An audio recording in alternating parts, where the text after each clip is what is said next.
Hi සුබම සුබ ලස්සන දවසක් ඔයාලට. මට හිතුණා මෙන්න මේ පහන ගැන ඔයාලට දෙයක් කියන්න.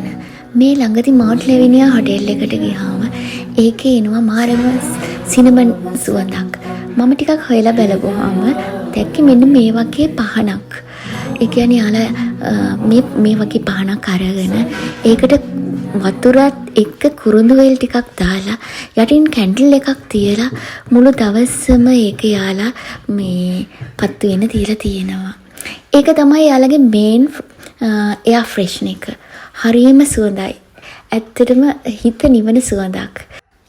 ඔයාලත් මේ වගේ එකක් පත්තු කරලා ඔයාලගේ එක්ස්පීරියන්ස් මට කමෙන්ට් එකක් දාගෙන යන්න. මම මේක මවුන්ට් ලෙවිනියා එකේ තිබ්බ පහනත් මම මේකට ටැග් කරන්නම්.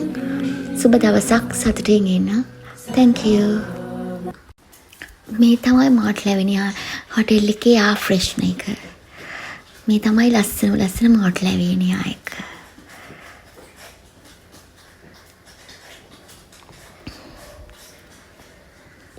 මේ තමයි මවුන්ට් ලෙවිනියා එකේ මේන් කැරක්ටර් එක.